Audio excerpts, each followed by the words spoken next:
Hi, so we're going to read Mysteries According to Humphrey. And I have Chapter 1, The Case of the Mysterious Detective. Outside, the sun was shining, but inside room 26 of Longfellow School, it was a dark and stormy night. Mrs. Brisbane, our teacher, was reading us a fur-raising mystery story from a big red book. A mystery is like a puzzle. It can be something unspeakably scary, like a thing that goes thump in the night. Or a mystery can be something ordinary, like what happened to Mrs. Brisbane's glasses. Sometimes our teacher can't find her glasses when they're right on her head. Even though my classmates and I read by ourselves, we love having Mrs. Brisbane read to us. It is surprising that I can read because I am the classroom hamster, but I am also smart, smart, smart, if I do say so myself. As I listened, I climbed up to the tippy top of my cage and looked out at my classmates. When school started in September, they were all mysteries to me. I didn't realize that at the beginning of the school year, a new class comes in, a class of total strangers. It's taken me a while to figure out why Hurry Up Harry is late so often and why Slow Down Simon moves so fast. I learned that rolling Rosie's wheelchair doesn't slow her down a bit. And I learned that Helpful Holly is sometimes too helpful Holly. Now it's October.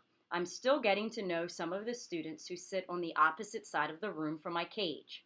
I haven't figured out why Do It Now Daniel D always puts things off and why Stop Talking Sophie Kaminsky has so much trouble being quiet. In time, I hope I'll solve those mysteries too.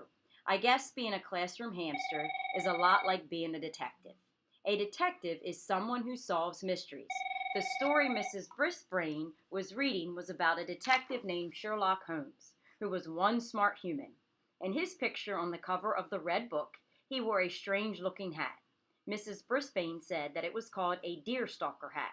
She also said he sometimes played the violin to help him think, which made me wish I had a violin of my own. There were a lot of stories in the book. This puzzling mystery had to do with a man with flaming red hair named Mr. Jabez Wilson.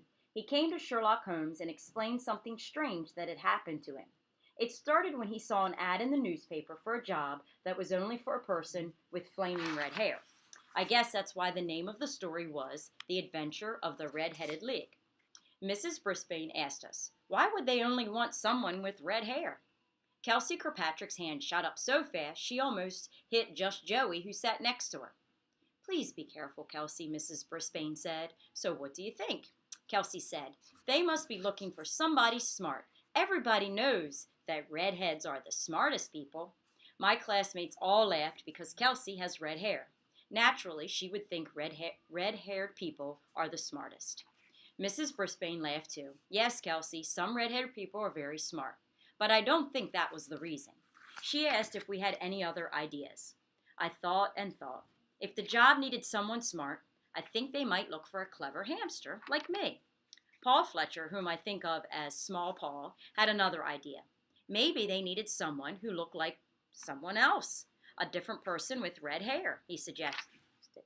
That's an interesting idea, Paul. You'd make a good detective, Mrs. Brisbane said. Paul Green, whom I think of as Tall Paul, raised his hand. Maybe the person has to wear a costume, he suggested, and they need red hair to go with the costume. Excellent idea, Mrs. Brisbane said. Thomas T. True looked puzzled, and he raised his hand. Is this a true story? He asked. I mean, is Sherlock Holmes a real person? Mrs. Brisbane smiled. No, it's a made-up story, but Sherlock Holmes almost seems like a real person, and he's been popular for many years. When he solves a mystery, he looks for clues. She explained that a clue is information that helps you solve a mystery, and Sherlock Holmes was always looking for clues, because a good detective always has to be sharp-eyed. Mrs. Brisbane read some more. The red-haired man got hired, but it turned out that the job was nothing more than copying out of the encyclopedia every morning. What a strange job! Why would anyone need someone to copy the encyclopedia? And why would the person have to have red hair? This was a mystery indeed. Suddenly, Mrs. Brisbane stopped reading and closed the book. Eek! I squeaked. My classmates all groaned and begged her to read more, but it was almost time for afternoon recess. When you come back, I'll have a different kind of mystery for you, she said, which got us all excited again. Soon the classroom was empty except for Og, the frog, and me. Classroom pets like us don't get to go outside for recess. Once we were alone, I squeaked to my neighbor who lives in a tank next to my cage. Why do you think that ad asked for someone with red hair? He splashed around a little on the water side of his tank and then leaped up and said, boing, boing. He sounds like a broken guitar string, but he can't help it. It's just the sound he makes. I guess Og doesn't know much about red hair. He doesn't have any hair or fur at all, and he's very, very green. I don't have any ideas either, I said, but I'm sure going to think about it. When my friends came back, they were anxious to hear about the other mystery. You know, class, when we read, we were all detectives, the teacher said. We all looked puzzled. Sometimes we come across a word we don't know, right? Everyone nodded, including me. So to figure out what the word means, we look for a clue. Mrs. Brisbane continued, just like Sherlock Holmes. Try this sentence. Then Mrs. Brisbane wrote something very mysterious on the board. The twins looked so much alike, I was pie-whacked when I tried to tell them apart. Pie-whacked? That word had never been on our vocabulary list. Lots of friends giggled when they saw the word. Who knows what pie-whack means? Mrs. Brisbane asked. Thomas raised his hand. I think it means hit someone in the face with a pie. Everybody laughed, including me, but that didn't make much sense in that sentence about the twins. Let's try again, Mrs. Brisbane said. She wrote another sentence. The rules of soccer can be very pie-whacking if you've never seen a game before. This time, more students giggled. Pie-whacked, pie-whacking? What was she trying to say? Were the pies flying at the soccer game? Look at how the word is used in the sentences to get some clues, she told us. Mrs. Brisbane wrote one more sentence on the board. When the teacher put the wrong answers on the board, there was a lot of pie-whackingism in the classroom. Was there a pie fight in the classroom, or had my teacher lost her mind? I'm confused, I blurted out, even though all that my human friends heard was squeak. Confusion? Slow down, Simon shouted. I'm sorry to say he forgot to raise his hand before speaking. Confused, Too Helpful Holly said. She raised her hand, but she didn't wait for the teacher to call on her before speaking. Let's see if that word makes sense, Mrs. Brisbane said with a smile. The twins looked so much alike, I was confused when I tried to tell them apart. That worked for me. How about the rules of soccer can be very confusing if you've never seen a game before, she continued. And finally, when the teacher put the wrong answers on the board, there was a lot of confusion in the classroom. Now I was positive that pie-whack meant confuse. For your homework tonight, here are 5 more mystery words to figure out, she said as she handed Rolling Rosie the homework sheets to pass out. Unfortunately, Rosie didn't give me one, so I couldn't see what the mystery words were. I tried making up my own mystery words like flapple and scarret, but they just made me hungry. At the end of the day, just before the bell rang, the door to room 26 swung open, and in walked Mrs. Wright, the physical education teacher. She was clutching a pink jacket and, as usual, wore a shiny silver whistle on a cord around her neck. Mrs. Wright likes to blow that whistle, and when she does, it makes my ears wiggle and the fur on my neck stand up. It's loud, loud, loud. Way too loud for the small, sensitive ears of a hamster. Mrs. Wright also likes rules, okay? She loves rules. I can understand why someone who teaches children to play games would love rules, because rules are very important to games. But to squeak the truth, I think she loves rules just a tiny bit too much, and I think Mrs. Brisbane agrees with her. Yes, Mrs. Wright, our teacher asked.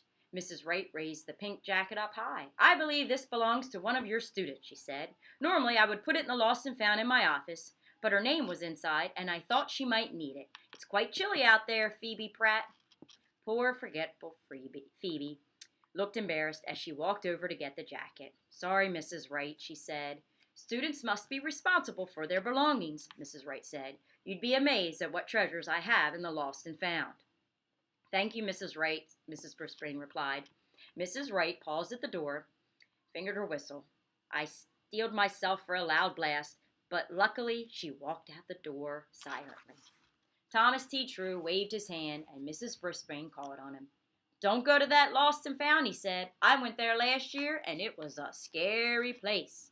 Now, what was scary about it? Mrs. Brisbane asked. Thomas's eyes grew wide.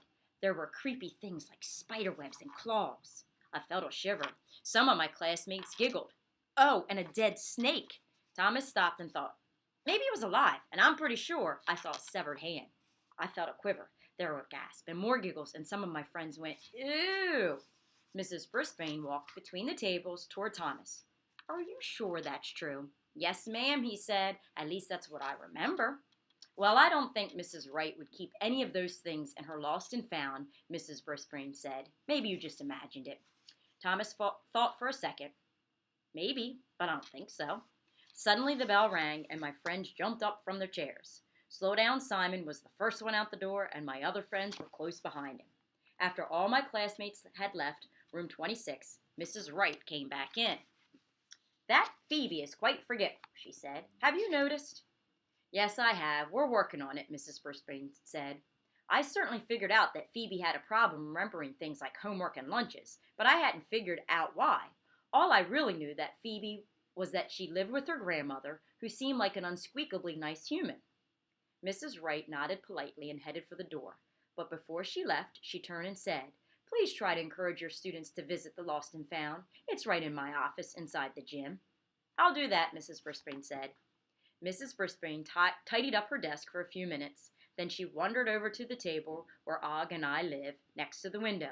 Have a good night, fellows, she said. I hope today wasn't too pie-whacking for you. See you in the morning. She laughed and then she left, just like any other day. See you in the morning, that's what she said. I remember it so well. Later that night, Aldo came in to clean the classroom as he does every night. Never fear, Aldo's here, he boomed. Then he laughed, which made his big furry mustache shake. He went right to work, moving the tables and sweeping the floors, humming a happy-sounding song. When he got close to Mrs. Brisbane's desk, he stopped and picked up the red book. Hey, Sherlock Holmes, I love these stories, he said, thumbing through the pages. I remember that one about the red-headed guy. Tell me what happens, I shouted. Even Og splashed around in his tank. Boing, boing, he twanged. Sorry I don't have time to read it to you, he told us. Too bad you can't read it yourself. Aldo probably knows me better than any of my human friends, but even he doesn't know that I can read. It's not easy for a small hamster to read a big, big book. That's why I like it when Mrs. Brisbane reads to us. I decided I could wait until the next day to hear her read more of the Red-Headed League. But it was nice to know that Aldo likes Sherlock Holmes as much as I do. After Aldo left the room, it was silent. Og didn't splash. He didn't even say boing. What was he thinking about? We're good friends. But Og will always be a mystery to me. Humans are also very mysterious to me. I've learned a lot about them, but there are still so many things I don't understand. I took out the little notebook I keep hidden behind my mirror and started scribbling in it with my tiny pencil. Mysteries about humans. Why do they keep odd and unpleasant pets like dogs and cats when they could have a very nice hamster, like me? Why do they throw bits of leftover food away when they could store it, like I do, in my bedding or my cheek pouch? Where are humans' cheek pouches? Why do humans laugh when they talk about poo, especially my poo? Mysteries about frogs. Why don't frogs have fur or even hair? Why can't frogs act just a little bit more like hamsters? I wasn't sure those mysteries would ever be solved. Humphrey's Detectionary. Even smart detectives like Sherlock Holmes can't solve a mystery without a clue. The end of chapter 1.